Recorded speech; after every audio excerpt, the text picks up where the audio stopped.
네, 오늘 어린이 주일이기도 한데요. 우리 어린이들이 각 교육부서에서 오늘 특별한 아마 예배를 드리고 있는 줄 믿습니다. 드리게 될 건데요.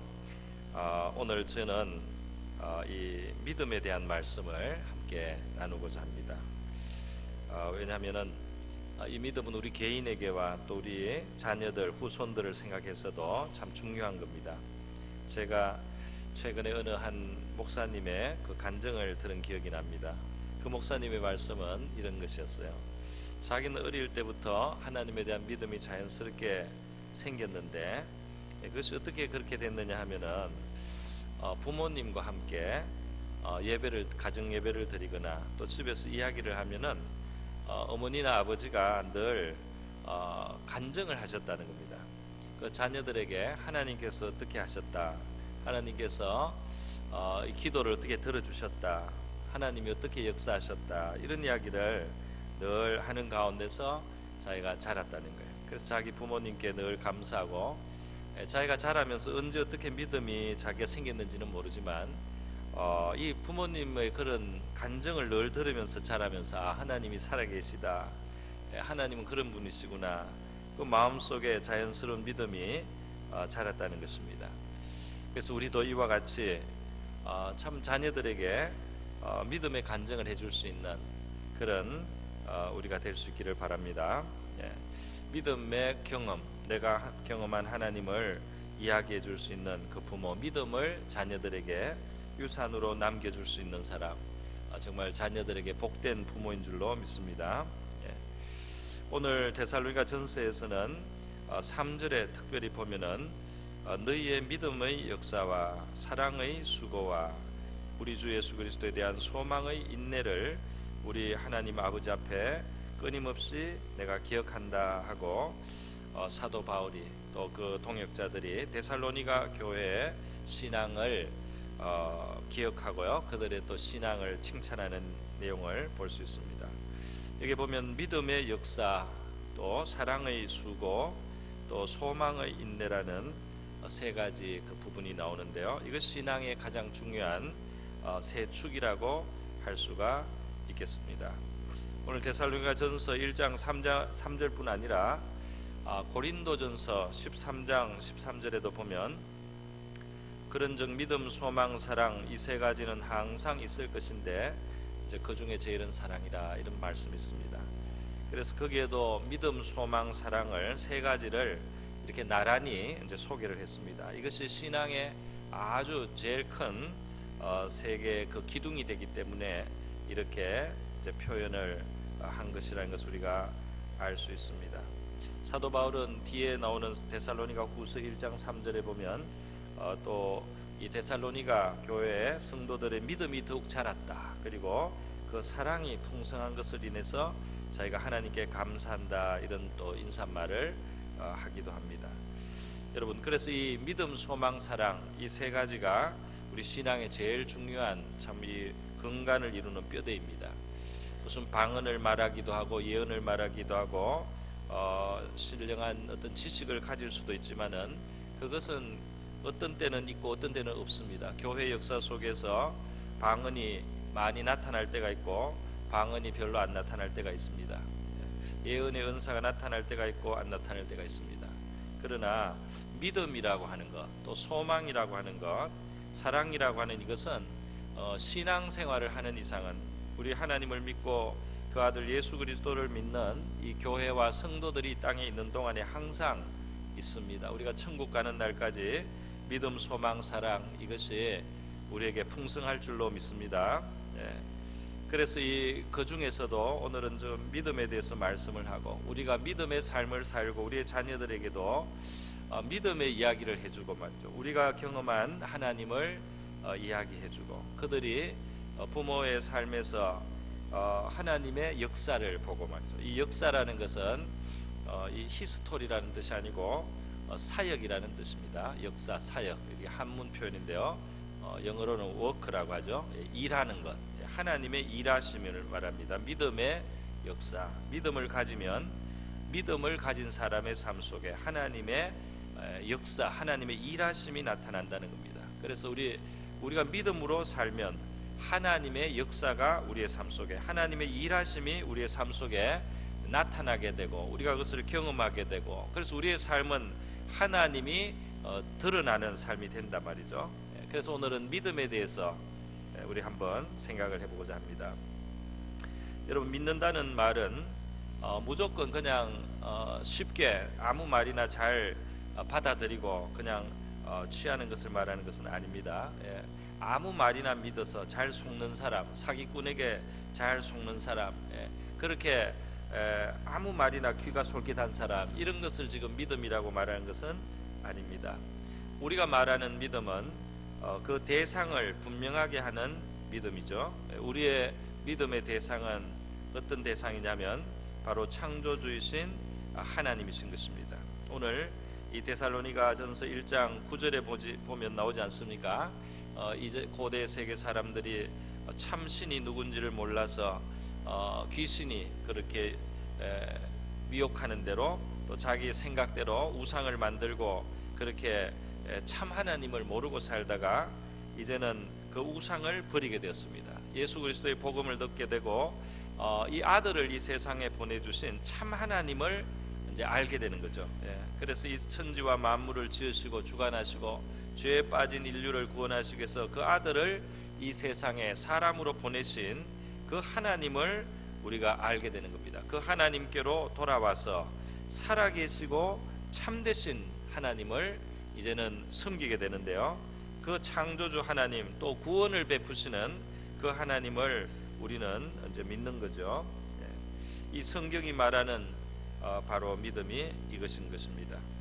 죄의 인류가 처하여 있지만은 이 죄에 처한 인류를 구원하고 살리고 그 죄를 해결하기 위해서 역사하시고 일하시는 하나님이 바로 참 하나님이시라는 겁니다. 그 아들을 보내셔서요, 우리의 죄의 값을 다 치를 만큼 인류를 향하여 애정을 가지고 계시고 사랑을 가지고 계신 그 하나님이 참 하나님이시라는 거예요. 그 하나님이 예비하신 영원한 천국과 영생의 삶이 있는데, 그 삶으로 우리 인류를 이끌어 들이시기 위해서 이 세상에 그 아들 독생자를 보내어 주신 바로 그 하나님을 향하여 우리는 믿음을 가지는 것입니다. 그 하나님을 인정하고 받아들이고 그리고 그 하나님을 신뢰하는 것이 우리의 믿음인 것입니다. 여러분, 그래서요, 이 믿음이라고 할 때는 우리가 하나님께 그 신뢰를 두는 것입니다. 신뢰. 그래서 믿는다 하는 말 속에는 신뢰한다는 뜻이 있어요. 신뢰한다. 우리의 신뢰를 그에게 둔다는 것입니다. 히브리서 11장 6절에 우리가 하나님을 찾을 때는 반드시 믿음을 가지고 하나님께 나가라고 그렇게 권면하고 있어요. 믿음이 없이는 하나님을 기쁘시게 하지 못하나니 하나님께 나가는 자는 반드시 그가 계신 것과 또한 그가 자기를 찾는 자들에게 상 주시는 이심을 믿어야 할지니라. 하나님께 우리는 나갑니다. 그래서요, 우리 하나님께 우리 나가는 이 믿음, 우리의 믿음의 성격입니다. 그런데 이 믿음을 가지고 하나님께 나가면은 어떻게 되느냐? 성경이 말씀을 하고 있어요. 성경은 믿음을 많이 칭찬합니다. 예수님의 입을 통해서 예수님은 이 믿음을 칭찬하시는 말씀을 자주 하셨어요. 복음서에 보면은 예수님 앞에 나온 사람들이 문제가 많은 사람들이 나왔습니다. 그들이 이 삶의 질고, 특별히 옛날에는 병 고침이 아주 이 세상 의술이 발달을 못할 때 말이죠. 이 병이 얼마나 인생에 큰 짐이 되고 무거운 그 멍에가 되었습니까? 그런 사람들, 또 옛날에도 오늘이나 마찬가지로 죄짐을 마음에 지고 힘든 사람들이 있었어요. 이런 사람들이 예수님 앞에 나왔을 때 예수님께서는 그들이 예수님 앞에 나오는, 예수님을 찾아 나올 때 예수님을 구원자로 믿고 나오는 그 믿음을 칭찬을 하셨습니다. 그들은 예수께 기대를 가지고 나왔습니다. 예수가 하나님께로부터 오신 분이다, 이것을 믿었습니다. 예수께서는 나의 이 문제를 해결해 주실 수 있는 분이다, 이렇게 믿었습니다. 나의 이 질병과 질고에서 나를 건지실 수 있다, 이렇게 믿었어요. 그분은 이 나의 죄를 용서하실 수 있는 분이다, 이런 기대를 가지고 예수 앞에 나왔는데, 그러한 믿음을 가지고 그들이 예수께 나왔을 때 영락없이 예수님께서는 그 믿음을 칭찬해 주시고요, 그들의 병을 고치시거나 그들의 죄 사함을 선포해 주셨습니다. 마태복음 9장 같은 데 보면 12년 동안 혈루증, 피 흘리는 이 부인병으로 고생을 하던 여자가 예수님 앞에 나오지 않습니까? 예수님 앞에 나올 때 정말 힘을 쓰고 애를 써서 그 예수님의 옷깃을 잡으려고요. 그 옷깃을 잡을 때 이 병이 나을 거라는 믿음이 이 여인에게 있었어요. 그래서 이 여인이 많은 무리가 에워싸 밀고 예수님 앞에 나갈 틈이 보이지 않는데도 얼마나 애를 쓰고 길을 써서 그 예수님 앞으로 나갔는지, 아주 애를 아마 다 써서 그렇게 접근을 해서 예수님의 옷깃을 잡았습니다. 그 믿음을 그렇게 예수님께 나가는 것으로 표현을 했습니다. 그렇게 그 믿음이 예수님께 닿는 순간에, 그 믿음으로 예수님과 접촉하는 그 순간에 능력이 예수께로부터 나와서 이 여자에게 들어가고, 이 여자의 혈류 근원이 말라서 병이 낫는 기적이 나타났어요. 예수님께서 이것을 알아차리시고 뒤로 돌아서서 이 여인을 찾으시고요, 이 여인에게 말씀하셨습니다. 따라 안심하라, 내 믿음이 너를 구원하였다. 할렐루야. 능력의 주님이 계시고 믿음으로 접촉하니까 그 문제가 근원에서부터 해결이 되었다는 말씀입니다. 누가복음 7장에 보면은 예수님이 바리새인의 집에 초청을 받아서 가셨는데 한 여인이 들어왔는데, 이 여인은 동네에서 죄인으로 다 알려진 사람입니다. 그 삶에 대략 짐작은 가지만은 하여튼 사람들이 손가락질하는 그런 여인이었어요. 근데 이 여인은 예수님의 발치에 뒤에 서서 눈물을 흘려서 예수님의 발에 눈물이 막 떨어졌습니다. 그리고 예수님의 발을 자기 머리털로 씻었어요. 그 집에 들어올 때 원래 바리새인이 집에 온 손님의 발을 원래 씻어 드려야 되거든요. 종을 시키든지 자기가 씻어 드리는데 이 바리새인이 은근히 예수님을 좀 무시했어요. 예수님 발을 씻을 물도 주지 않고 그랬는데, 그 바리새인의 집에 와 계신 예수님을 보고 이 여인은 와서 말이죠, 눈물을 흘려서 그 발에 먼지를 씻고 자기의 머리털로 예수님의 발을 문질러서 닦아드렸습니다. 어떻게 이렇게 할 수 있을까요? 이 여인은 예수께서 죄 많은 자기 인생을 구원하실 수 있는 하나님께로부터 오신 분이라는 것을 믿었기 때문입니다.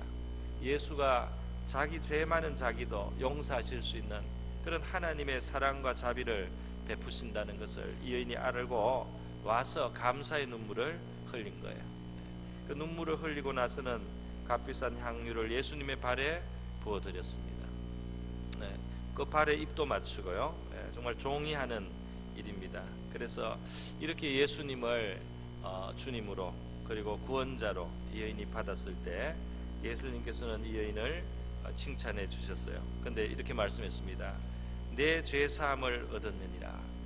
죄 사함. 그 여인이 죄인인 것을 알고 죄 용서하시는 예수 앞에 나와서 눈물을 흘렸을 때 그를 섬기기로, 그를 따르기로, 그를 주인으로 그렇게 섬기기로 이 여인이 고백할 때 예수님께서 내 죄 사함을 얻었느니라, 내 믿음이 너를 구원하였으니 평안히 가라, 이렇게 말씀해 주셨습니다. 할렐루야. 그러니까 이 믿음으로 예수께 나와서 나온 사람들에게 예수님께서는 그 믿음을 칭찬해 주셨어요.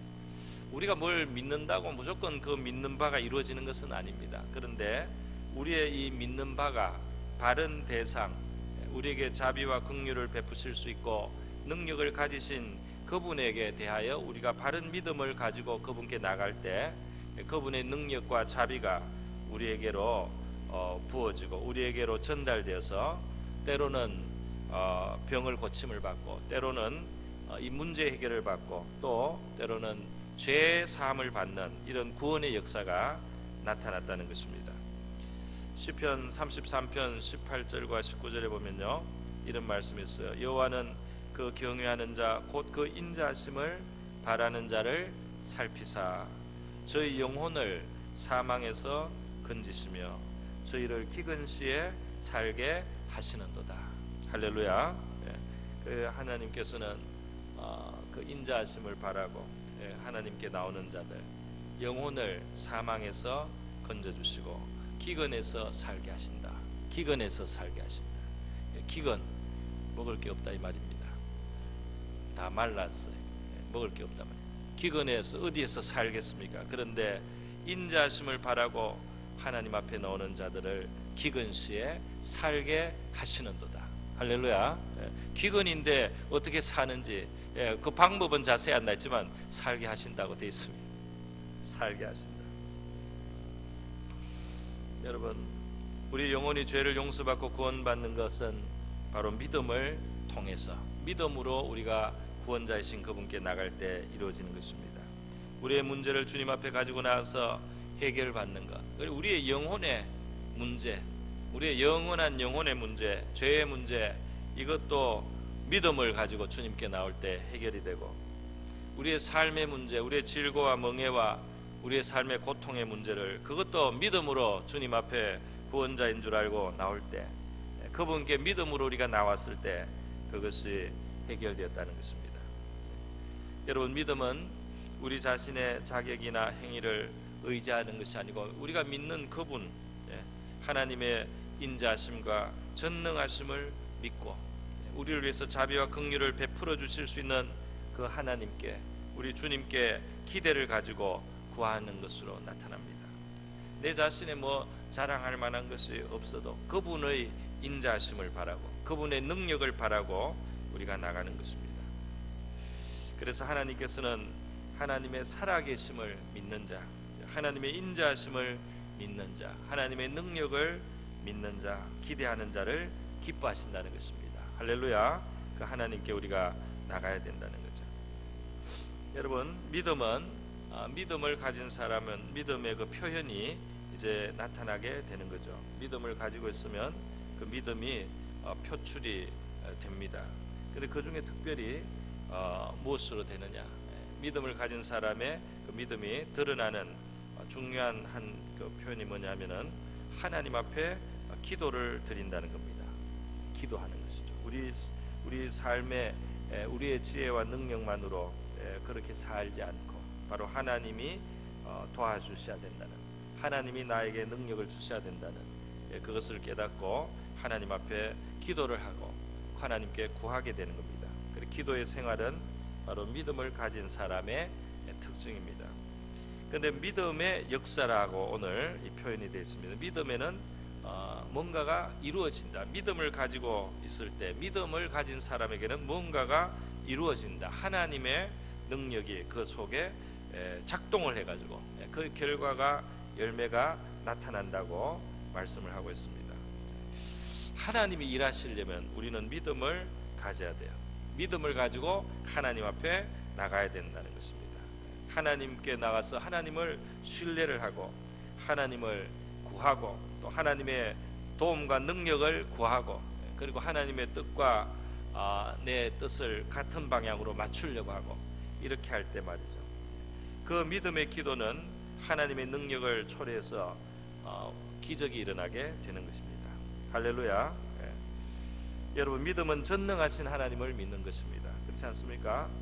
그래서 하나님이 기적을 베푸시는데 이 세상에 질서를 만드시고 이 세상의 법칙과 물리적인 이런 법칙을 따라서 움직이지만 창조주 하나님은 그것을 늘 넘어설 수 있고 그 법칙에 매이지 않는 그런 하나님이십니다. 그래서 우리가 기도할 때 하나님의 역사를 우리가 구하는 건데, 하나님이 일하시도록, 하나님이 움직이시도록, 하나님의 손이 움직이시도록 그렇게 우리가 기도할 때, 기도한다는 것은, 하나님의 능력을 구한다는 것은 근본적으로 말하면 항상 기적을 기대하는 겁니다. 기적을 구하는 거예요. 하나님 앞에 기적을 구하는 거예요. 믿는 자는 기도하는데 이 기도는 사실 기적을 구하는 겁니다. 기적을 구하는 거예요. 그 일은 안 될 일이기 때문에 내가 안 구하겠다. 그거는 원래 기적을 구하는 겁니다. 기도라는 것은 원래 기적을 구하는 거예요. 물론 이 기적이라고 할 때 하나님의 역사라고 하는 것은 때로는 평범한 것 속에 덮여 있고 평범한 모습으로 평범한 형태를 취해서 나타나서 기도하고 나도 열심히 노력하고 나도 애쓰고 이렇게 되는 가운데 이게 되는 것 같아서 그렇게 이루어질 때가 많기 때문에 그것이 뭐 갑자기 물이 포도주로 바뀌는 그런 깜짝 놀랄 드라마틱한 그런 기적은 아니지만 평범한 듯이 보이지만은 우리가 기도할 때 우리의 기도는 기적을 구하고 있습니다. 우리에게 능력을 다해 주시는 기적을 구하고 있습니다. 우리에게 능력을 주셔서 그것을 이루어 가시는 그런 기적을 구합니다. 우리의 한계를 넘어서는 그 무엇을 주님께서 조성해 주시고 그것이 서서히 이루어져서 그것이 마치 자연스러운 자연현상인 것 같고 자연스럽게 그렇게 되는 일 같지만은 그 속에 사실은 하나님의 손이 일하시는 기적을 구하는 것이 우리의 기도의 그 본질인 것입니다. 할렐루야. 그래서 우리가 기도한다는 것은 늘 기적을 구하고 이 세상을 초월해 계신 초월한 하나님의 능력이 역사하도록 하는 거예요. 지혜를 구하는 것도 기적을 구하는 겁니다. 할렐루야. 하나님 지혜를 주세요. 지혜를 달라고 했더니 하나님께서 깨닫는 마음을 자꾸 주시고 또 성경도 이해가 되고 믿음이 자꾸 생기고 그러면서 뭔가 일이 이루어집니다. 그래서 자연스럽게 되는 것 같아도 그 지혜를 주시고 깨달음을 주시고 그리고 무엇이 되도록 도와주시는 하나님의 기적적인 손길이 그 속에 세밀하게 있는 바로 기적의 역사인 것입니다. 그래서 여러분 평범하게 보이는 기적이 있고 극적으로 보이는 기적이 있습니다. 좀 깜짝 놀라는 그런 기적이 있고 아무도 안 놀라지만은 기도의 응답으로 하나님이 기적을 베풀어 주셔서 저와 여러분의 삶 속에 이루어질 수 있는 하나님의 일들이 있다는 것입니다. 이 모두가 하나님의 기적이에요. 그래서 예수님께서는 우리의 믿음이 자라기를 원하시는 거죠. 우리의 믿음이 자라기를 원하시고 우리가 낙심하지 않기를 원하십니다. 그래서 예수님께서 누가복음 18장에 너희가 기도할 때 낙심하지 말아라 그렇게 했어요. 너희 생각대로 금방금방 너희 바라는 형태로 안 된다고 낙심하지 말고 기도하라 그랬어요. 그러면서 내가 올 때 이 세상에서 믿음을 보겠느냐 그런 말씀을 끝에 하셨습니다. 그러니까 낙심하지 않고 계속 기도하는 그 믿음을 주님은 보시기를 원한다 그런 뜻이죠. 너희가 낙심하지 너희 눈에 보이는 대로 너희 기대 그대로 너희 계산대로 그대로 안 되는 것 같아도 낙심하지 않고 믿음을 두고 계속해서 구하는 그 믿음을 나에게 보여라 그렇게 예수님께서 말씀을 하신 줄로 믿습니다. 여러분 우리 신자의 삶에는 하나님의 역사 일하심이 함께해야 되는데 그게 믿음이 바로 중요하다고 했습니다. 어떻게 하면 우리의 믿음은 강해집니까? 예수님의 제자들도 예수님께 나와서 누가복음 17장 5절에 보면 사도들이 예수님께 우리에게 믿음을 더하소서 그렇게 구한 적이 있습니다. 믿음이 중요하다는 것을 먼저 깨달은 거예요. 믿음을 달라는 기도를 했습니다.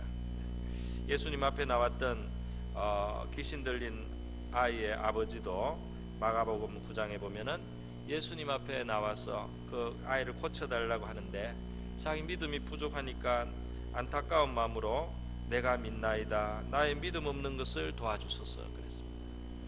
믿음이 있어야 되는데 믿음이 부족하니까 너무 안타까웠어요. 믿습니다. 믿음 없는 것을 도와주소서. 믿고 싶습니다. 믿기를 원합니다 이 말이죠. 믿기를 원합니다. 믿음 없는 것을 도와주소서. 할렐루야. 믿음 없는 것을 도와달라는 이 기도도 믿음의 기도에 들어갑니다. 그래서 예수님께서는 이 아버지의 그 문제를 해결해 주셨어요. 그 아들을 고쳐주셨던 것입니다. 고린도후서 13장 5절에 보면 너희가 믿음에 있는가 너희 자신을 시험하고 너희 자신을 확정하라 그런 말씀이 있어요. 너희가 믿음으로 정말 사는가 하나님 앞에 믿음으로 살고 있는가 한번 그것을 점검을 해봐라. 너희가 구할 때 하나님을 믿고 구하는 것인가 너희들의 삶 속에 하나님을 믿는 증거가 있는가 하나님을 믿고 감사하는가 하나님을 믿고 참고 있는가 하나님을 믿고 감사하는가 하나님을 믿기 때문에 마음에 선을 가지고 베풀 수 있는가 하나님께서 우리의 믿음을 확인하라고 했습니다. 근데 여러분 로마서 10장 17절에 보면 우리 믿음의 성장의 비결을 말씀하고 있어요. 믿음은 들음에서 나며 들음은 그리스도의 말씀으로 말미암는다 했습니다. 믿음은 하나님의 말씀을, 주님의 말씀을 우리가 받을 때, 들을 때 난다. 특별히 듣는다고 표현을 했죠. 들음.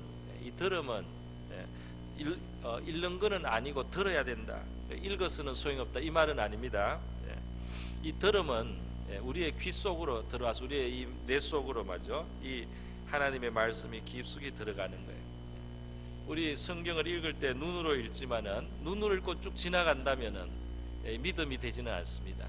눈으로 읽지만은 우리의 마음의 귀로 들어야 될 줄로 믿습니다. 우리 안으로 들어가야 되는 거죠. 우리 안으로 받아야 되는 거죠. 우리 속으로, 우리 가슴 속으로, 우리 심령 속으로 하나님 말씀을 우리가 대하고 그것을 받아들이고 그것을 생각하고 그것을 소화하는 거죠. 우리의 영혼의 이 속으로 받아들이는 겁니다. 그렇게 하나님의 말씀을 자꾸 접할 때 저와 여러분의 믿음이 힘을 얻게 될 줄로 믿습니다. 믿음으로 된다 말이죠. 기도해서 너무 많은 기적을 행한 조지 뮬러라는 사람을 제가 소개해 드린 적이 있습니다. 브리스톨에 제가 제일 오래 살았던 곳인데요. 브리스톨에 가면은 조지 뮬러가 세운 큰 고아원이 있습니다. 지금은 대학교로 쓰이고 있어요. 그만큼 그 빌딩들이 큰 빌딩들이 한 5층짜리 빌딩들이 우리나라 고등학교 건물 같은 것들이 한 고등학교 5개 정도 모아놓은 그 정도로 그 정도로 시설이 큽니다. 그것도 다 기도해가지고 된 일이에요. 다른 것 안 하고 기도할 때 하나님께서 늘 날마다 양식을 보내주시고 날마다 희한하게 그 물질이 공급이 되었어요. 그 조지 뮬러의 놀라운 기도 응답이 그 일기책에 기록이 되어 있습니다. 날마다 신기하게 하나님의 역사가 자꾸 일어나서 이 고아원이 운영이 되는 거죠. 고아원이 신기하게 운영이 됩니다. 그래서 그가 말년에는 전 세계를 다니면서 특별히 미국까지 왔다 갔다 하면서 자기 고백을 했어요. 하나님이 이루신 일들을 사람들에게 간증을 했습니다. 참 신기하게 하나님은 늘 기도에 응답해 주셨단 말이죠. 그런데 사람들이 당신은 어떻게 그렇게 놀라운 믿음을 가지고 있습니까? 어떻게 당신의 기도는 그렇게 응답을 많이 받았습니까? 이렇게 했을 때 조지 뮬러가 한 대답은 그것인 것입니다. 나의 믿음은 특별한 믿음이 아니고 하나님의 말씀을 읽고 묵상해서 생긴 믿음입니다. 누구나 가질 수 있는 믿음입니다. 어떤 신자라도 하나님의 말씀을 받고 그 말씀을 묵상해서 하나님께 대해서 생기는 그 믿음으로 기도하면 이런 기적이 일어납니다. 할렐루야. 조지 뮬러가 그렇게 고백을 했어요. 저와 여러분의 삶에 우리 하나님께서 믿음을 대주시기를 바랍니다. 우리 하나님 말씀을 더 귀 기울여 들을 수 있기를 바랍니다. 하나님 말씀 우리가 펼쳐놓고 여기서 하나님을 발견하고 그 하나님을 향해서 우리가 기도하고 살아계신 하나님의 역사가 저와 여러분의 삶 속에 나타나고 이루어지는 그런 저와 여러분의 신앙생활 되기를 바랍니다. 우리의 후손과 자녀들에게 해줄 수 있는 믿음의 간증, 하나님의 역사가 어떻게 나타났는지 말해줄 수 있는 늘 그들이 부모에게서부터 들을 수 있는 그런 저와 여러분 될 수 있기를 바랍니다. 우리가 가르치는 학생들과 우리 영적인 자녀들에게도 우리가 이야기해 줄 거리가 있는 하나님이 어떻게 살아계시다는 것을 말해줄 수 있는 저와 여러분 될 수 있기를 축원드립니다. 우리 이 시간 다 같이 한번 기도하겠습니다. 기도할 때 주여 우리 믿음으로 구원하시고 믿음으로 우리의 삶 속에 능력을 베푸시는 주님, 하나님의 말씀에서 우리의 믿음을 얻게 하시고 또 우리가 기도해서 우리 하나님의 역사가 나타나게 하여 주시옵소서. 우리의 자녀들에게도 믿음의 증거를 보이는 우리가 되게 하여 주시옵소서. 다 같이 기도하겠습니다.